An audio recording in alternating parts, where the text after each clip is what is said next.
as I get myself kind of ready here this morning up front, I just want to encourage you to make a donation to Discovery Church. You can do that through a lot of different ways, but the most recognizable way is through an e-transfer. And for those of you who are new or maybe haven't been here for a couple of weeks, that's not up on the screen, there is a new email address. And somebody asked me last week, you're sending our e-transfers to an email that says bookkeeper@discoverychurch.ca. And I said, yes. Is that a person or is that the bank? That's a good question. I never even thought about that. It's actually going to the bank. It's not going to that person. So if you make a donation, use bookkeeper@discoverychurch.ca. And we just appreciate it. By the way, we also have the charitable receipts at the back. If you have made a donation and you want a receipt, you can get it there. All right, so we are in this series called The Core of the Christian Faith, and we've got this message and next week's left in the series, kind of wrapping it up. And the core of the Christian faith conversation today is going to be about the idol factory, the false gods of Western culture. When we talk about the core of the Christian faith, one of the foundational elements that you as a Christian, when you leave this place, need to be aware of is the way in which our human heart tries to produce idols every single day. I mean, we have this struggle every single day. We want to take God out of his first place, and we try to put something else there. And it's all kinds of things, right? It's not like the idols of the Old Testament where they kind of fashion them out of sticks and stones and or precious metals. But our idols today are very different. I want to talk through what that looks like. And we're going to be going through Romans chapter 1 and Exodus chapter 32 this morning. But I want you to begin by imagining this scenario this morning. This is the inside of the Goodyear Tire Factory. Anybody worked there in their lifetime at the Goodyear Tire Factory in Bowmanville? No? Well, this is what it looks like today. It's pretty bad, right? It has been graffitied over and basically gutted. But imagine walking through the old Goodyear factory in Bowmanville. That factory was around for 100 years until 2016 when it was closed down. It's been subject to vandalism and fires, and it's waiting for the new owners, which apparently there are, to tear it down and rebuild something there on that site.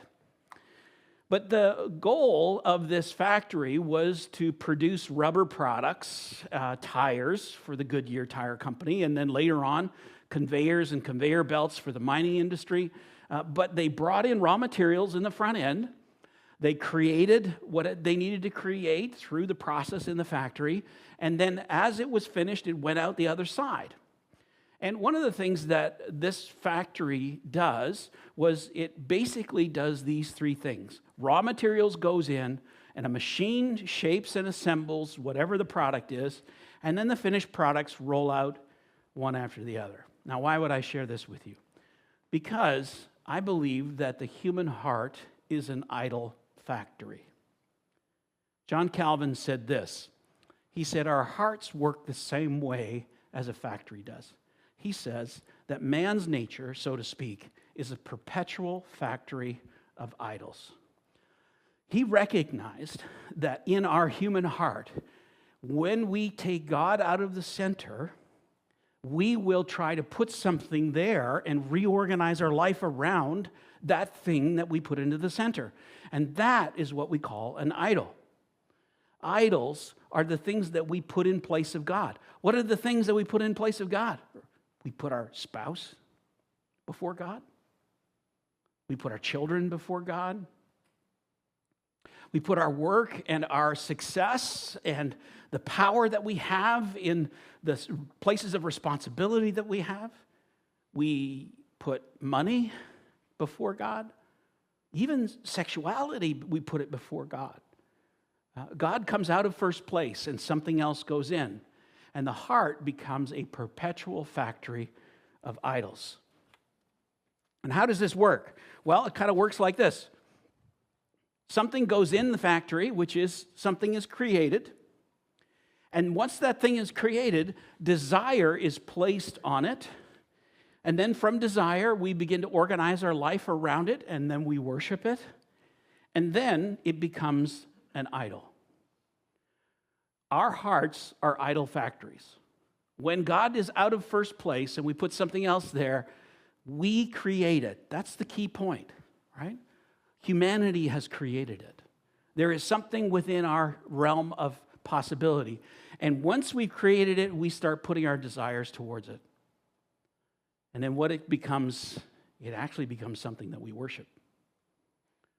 And then that is really idolatry. I want to show you what this is like. I want to talk about this with you because I think that it's so important for us to understand. In the book of Romans, chapter 1, Paul, the writer to the Romans, is saying, this is what's happening. Be careful because you have to be aware of this every day. Because our human tendency is to take God out of first place and put something else or someone else in place of that. And he starts off by saying, yes, they knew God, but they wouldn't worship him as God. The first piece of the way in which people take Jesus out of the center and put something else in there is to refuse to honor God. Not that God isn't there. There are very few people who are atheists in the world. I mean, it's a very, very small percentage. We think there's so many more, but most people believe there is a God out there. They may not believe it's Jesus. They might believe that there's a creator who maybe spun things off and that he's off into nowhere somewhere and he's not available anymore. But most people believe there is a God. But they wouldn't worship him as God. So that's the first part in idolatry of our age, is that, yeah, we know God exists, but we don't want to worship him as God or even give him thanks, it says in the passage. And they began to think up foolish ideas of what God was like. The second way in which, the second step in the process of removing God from the center is, first of all, we don't want to honor him. But secondly, we start thinking up foolish ideas, says Paul. They began to think up foolish ideas of what God is like. Every culture has a replacement story for God. Remember last time I talked to you about how the culture has said God is dead? And if God is dead, we are the ones who arbitrate truth, science, other religions, power, autonomy, technology. If God is dead, then we've got to think up something else to go in his place. And we will organize ourselves around whatever that is. You will organize yourself around whatever that is if we're not careful. And then he says this, as a result, their minds became dark and confused. Claiming to be wise, they instead became utter fools. And instead of worshiping the glorious, ever-living God, they worshiped idols. That's the third part. There's an exchange. Paul says, and instead of worshiping the glorious, ever-living God, here's the exchange, they worshiped idols. Now, you might be thinking to yourself, well, I don't worship idols. He's talked about all these other things, but I really don't think that I'm worshiping idols. But they made it to look like people and birds and animals and reptiles. We don't. It's interesting. The exchange, in the New International Version, they basically use that word. They exchange the glory of the immortal God for images. There's God. He's now out of that place, and I'm going to put an image in his place. So let's just talk a little bit about that, because it seems absurd that someone would do that. But let's just talk about the absurdity for a minute, okay? In the book of the Wisdom of Solomon, which is one of the books of the Apocrypha, we as Protestants don't look at the book of the Apocrypha, but it's also good for you to know. It's nothing wrong with reading it. The Apocrypha in the book Wisdom of Solomon describes the process of idols. And I want to read this to you because I think it's really interesting and also expresses the absurdity of this. The woodcutter. An experienced woodcutter will cut down a tree that's easy to handle. They'll skillfully strip off the bark and with pleasing workmanship make a useful article that serves his needs. But he takes a cast-off piece, one that is good for nothing, a stick, crooked, full of knots, and he carves it with some care and causes it to resemble a man, or he makes it to look like some worthless animal, giving it a coat of red paint and covering every blemish. And then he makes a suitable niche for it, sets it in the wall, and fastens it with iron. He takes care that it doesn't fall because he knows that it can't help itself. For it is only an image in need of help. And then he prays to it about his possessions and his marriage and his children. He prays for health. And he appeals to this thing that is weak. He prays for life, but he's praying to a thing that is dead. He prays for aid, and yet the object is thoroughly inexperienced and has no wisdom. He asks for strength from this thing whose hands have no strength.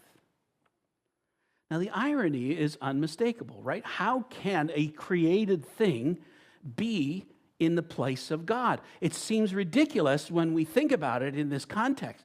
It starts with a block of wood. It ends up being put up against the wall and having to be tied down because it'll fall over otherwise. And yet, this is how many cultures have worshiped. Paul says in that passage, it's not that they didn't believe that God exists. They just didn't want to worship him, and they wanted something else that they could see, something maybe more tangible. And the absurdity starts to kind of come up to the surface, right? But it's also true of the idols that we worship today.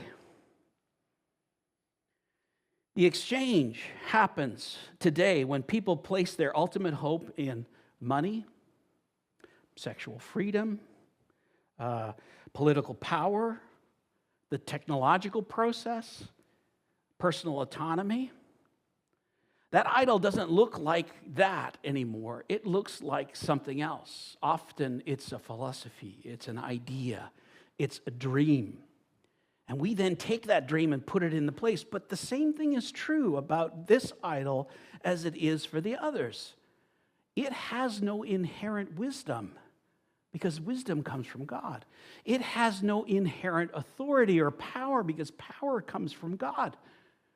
If we start worshiping those things, it becomes as absurd as putting a stone or wood idol on the mantelpiece. Paul says this is the fourth stage. They start by stop honoring God, then they create some foolish ideas. The third piece was that they have replaced God, or the exchange, but then eventually the consequences of this happen. And Paul says in the first chapter of Romans that God abandoned them. 4 times. 4 times. And so this emphasis of 4 times, he says God abandoned them to their bad behavior, to the consequences of their sin. It's not that God made them sin. It's because their worship of idols, if left unto itself, would create consequences that are going to be multiplied, added to, and have overwhelming consequences in people's lives. Just listen to Romans chapter 1. Since they thought it foolish to acknowledge God, he abandoned them to their foolish thinking. Their lives became full of every kind of wickedness, sin, greed, hate, envy, murder, quarreling, deception, malicious behavior, and gossip. They were backstabbers, haters of God, insolent, proud, and boastful. They invented new ways of sinning, and they disobeyed their parents. They refused to understand God. And so God abandoned them to their sinful desires. God abandoned them to shameful desires. Even women turned against the natural way, and men, instead of having normal sexual relations, turned to lust for one another. These are all the things that happen as the consequences of idol worship. Sounds pretty bleak, right? But you know what? Our culture just buys right into this stuff without recognizing what's happening.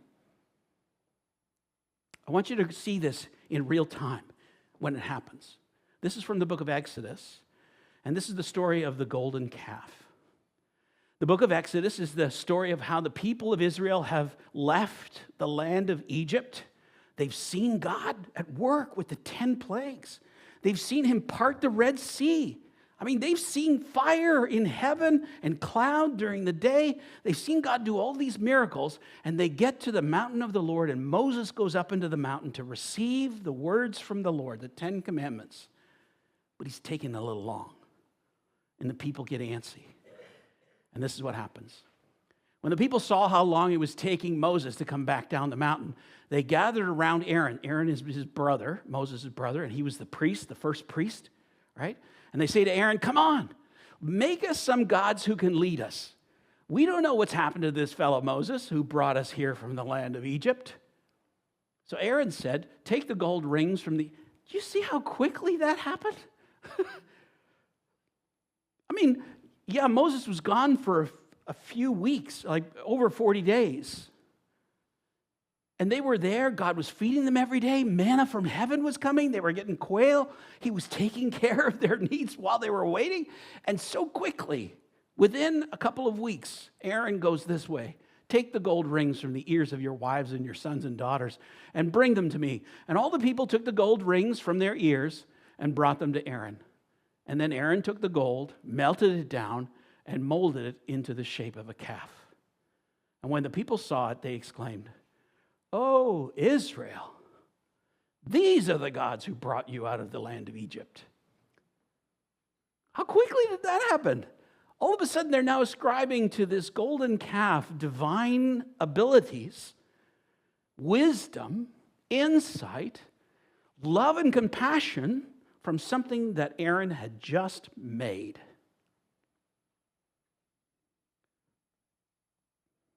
And Aaron saw how excited the people were. So he built an altar in front of the calf, and then he announced, tomorrow there will be a festival to the Lord. And the people got up early the next morning to sacrifice burnt offerings and peace offerings. And after this, they celebrated with feasting and drinking, and they indulged in pagan revelry. It's interesting to me how often, when we put something in place of God, our morality starts to spiral, right? We start doing things that God would never approve of. It happens so quickly.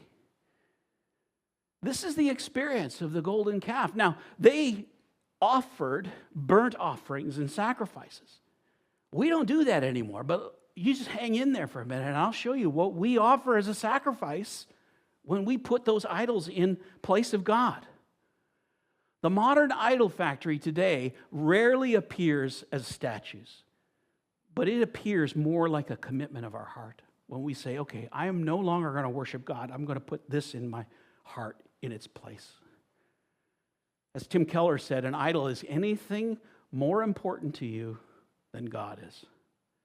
That's a lot of stuff, right? He went on to say the three dominant idols that frequently shape modern life are money, sex, and power. I mean, it seems like the preacher's mantra, right? We talk about sex, drugs, and rock and roll, money, sex, and power. I mean, those are the three that they're the most common idols, the things that we put into place before God. Money. And it's not just abuse of money, it's finding your security in money. My money that I've saved for retirement will be my salvation. If I start using words like that, it sounds, ooh, wait a minute. The money that I need from my job is going to save me from poverty. Sex. I need this relationship to work, and so I will allow that person to do with me what they want instead of putting God in that place. Power. We see it all over the place, right? Just think about this guy. Now, his primary problem wasn't His beginning problem wasn't the fact that he was so immoral and disgusting. What happened with Epstein was that right from the beginning, the idol that he placed in his heart was the idol of power and autonomy. Jeffrey Epstein basically said this. He said he believed that wealthy elites like himself had a different moral rules than everyone else. And James Stewart from the New York Times wrote, he said he believed that if you were rich and powerful enough, you could operate above the law. So power becomes his idol. I can do what I want. I don't have to answer to God. I don't have to answer to anybody else, although eventually this world caught up with him, right? Power became his idol. He basically looked at others and said, I now have power over you because of the things that you have done on this island that are now documented in so many different ways. I have power over you. The networks that he created had power over others. And what happens when we get into that space is that morality goes down the tubes. And the other idol that he had was autonomy. I am not accountable. God is not going to judge me. I am without accountability, and so I can do what I want. I can make my own decisions. I can decide what is true. And anything that I do sexually or immorally, there is no accountability for me. That's where he went so wrong. See the consequences of this kind of idolatry, right? That's not a stone idol or a wood carving. This is about the idol of power and autonomy. Paul says this in Romans chapter 1. That same passage we were just talking about. So God abandoned them to do whatever shameful things their hearts desire. And as a result, they did vile and degrading things with each other's bodies. God knows. He knows what's going to happen. And it's not like God is saying, I'm going to let you sin. No. God is saying, look, if you do this, you have to understand what the consequences are for believing these ideas, believing and worshiping these idols. Let's talk about this guy,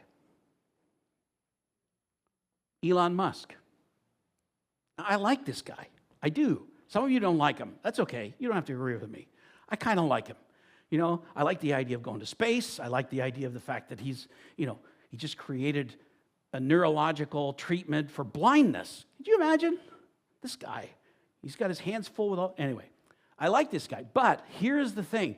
He worships the idol of technological salvation. Look at his own words here. He says the fundamental reason for SpaceX is to help make humanity a multi-planetary species. If there's a third world war or some catastrophic event, we want to make sure that there's enough of a seed of human civilization somewhere else to bring civilization back. Who is the salvation of the human kind? Maybe Elon Musk himself. Maybe he thinks that. But certainly technology. His push to leave this planet, the technological advances to go to another planet to set up a new civilization, he looks at technology and says, this is our salvation.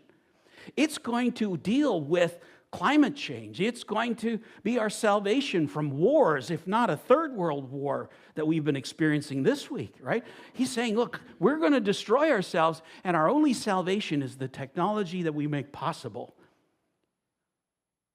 to carry us through. Now, are these things in and of themselves wrong? No. Technology is not wrong.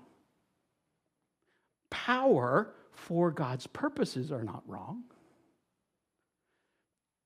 Being created in the image of God also means that I am a creation of God, which means I have autonomy, but I am God's creation. Power, money, sex, security, all of these things. Here's the irony of idols. All the idols share the same trajectory. They promise freedom, but they actually produce bondage. You become enslaved to those things, right? Because if technology doesn't produce the salvation that comes from it, then we need to create more technology. We need to go further and further in order to make it happen. If I don't have enough power to control my environment, then I need more power. And more power begets more power. And what's the old saying? Power begets power. It's also the way in which we fall. They promise fulfillment, but they actually create emptiness. Why? Because if you can't see the fulfillment of all of those things, if sex, if money, if power, if technology, if economics don't actually produce the heart change, quench the desires of my heart, eventually what's going to happen, it's going to go back to the emptiness that was there before.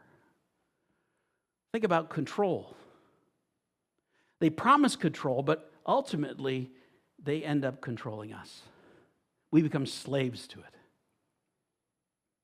Ancient idols demanded a sacrifice on altars, but here's what our modern idols demand of us.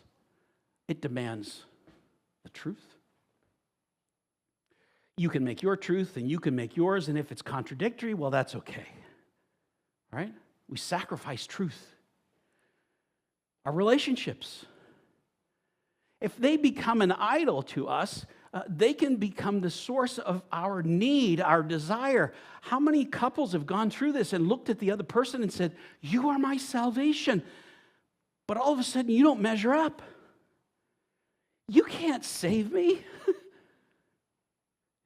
You're not good enough to save me. You're just as broken as I am. Our modern idols demand that we sacrifice our integrity. Because if power and security and money and sexuality are not going to fulfill our needs and desires, well, maybe I need to tweak the rules, or maybe I need to go underneath the rules and be hidden from the rules, or even just outright say, your rules don't apply to me. And my integrity doesn't matter. I can say one thing and do something completely opposite. What about human dignity? We see that with the Epstein files, right? So much human dignity was squashed, tamped down, distorted. I can't imagine why it took so long for them to bring him to justice. Well, maybe I can. Maybe I can. He had so much power, right? He had so much leverage against so many people. I mean, just think about all of the names that you hear in the news. Whether they're indicted or not, once your name's associated with this guy, whether you did anything illegal or not, there's power and leverage that he has over you. And here's the thing, that when we start to make these sacrifices, if we adopt those idols, then we, just like the Old Testament people, are bound in slavery. We are slaves to them. Here's the last verse of that Romans passage. They traded the truth about God for a lie. So they worshiped and served, or exchanged. So they worshiped and served the things God created instead of the Creator himself, who is worthy of eternal praise. So the question then is, how do we move out from under the idols? Well, we have to put Jesus back in his rightful place, right? The gospel reverses that exchange. Jesus restores the proper order of creation. When I put Jesus on the throne, when he is the Lord, he is the center, then all of these other things can find their rightful place, because power under the authority of Jesus is good. Money under the authority of Jesus is good. Love and sexuality under the authority of Jesus is good, once it's under his power and authority. We can use technology. We can see economics for what it's supposed to be. When you place Jesus back at the center, here's what happens. Freedom becomes the freedom to love God and your neighbor. I'm free from the constraints of this world. I'm free from the slavery that it has over me. And I'm able to love God free. Love my neighbor free. Science becomes a tool for stewardship rather than a substitute for salvation. Science needs truth, does it not? Its foundation is that it is true. If there's no truth, and truth is relative, and you can make it, and you can make it, and you can make it, and it's all relative, it doesn't matter whether they're contradictory, how can we truly have science?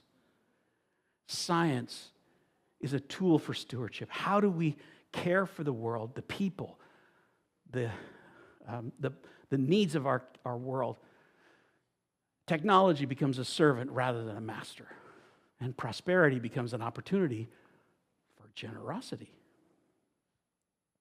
God's love overflows. God's generosity overflows. He said, look, when I give you good things, I want you to be just as generous as I am. In the end, I guess the question I want to leave you with today is, what good gift that God has given has quietly taken the place in your heart? It's taken God's place in your heart.